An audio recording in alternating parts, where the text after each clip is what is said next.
After formally launching the African anti-corruption campaign, it has emerged that so far only 13 states, including Namibia and Zimbabwe, have submitted their reports on national initiatives to root out corruption. The cancelling of the airport tender, investigations into oil storage, and the Cora Awards are just some of the steps the country has undertaken to curb corruption. The absence of the reports of the 44 other countries is, however, a concern for the African Union Commission.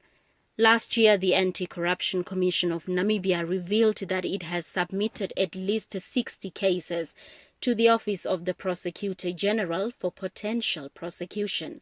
The Namibian delegation, headed by President Hage Geingob, supports the move for the summit to award Nigeria to head continental efforts against corruption. We are talking about Africa rising.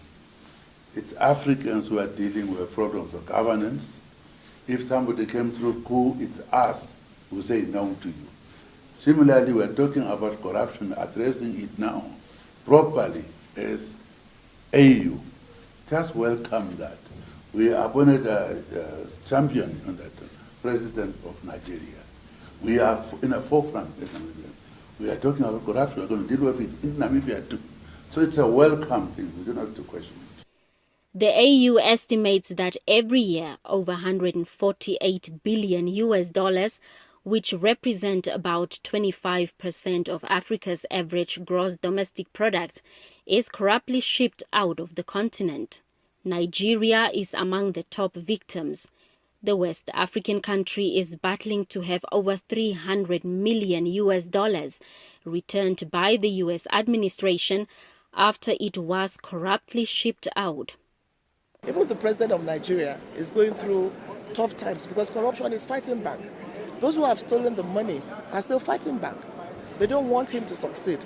So that is why I say that it's our battle to fight, not just the president. So every Nigerian, every African must join hands to tackle corruption. You have a situation where some people are saying, oh, bring corruption back. When we were corrupt, we had this and that. It's a difficult battle to fight. And it's a battle that Mr. President should not be discouraged about. So this sanction of approval will only encourage the Nigerian president to continue. I think as Africans, we need to look to the future, I think, with some enthusiasm. If you think a couple of years ago, it was probably unthinkable for the African Union to have a theme that is talking about corruption.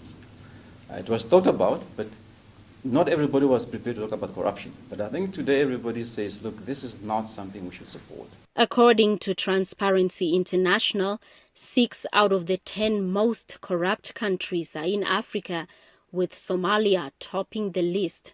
Namibia ranks 4th among the least corrupt on the continent. Blanche Gores, NBC News, Addis Ababa, Ethiopia.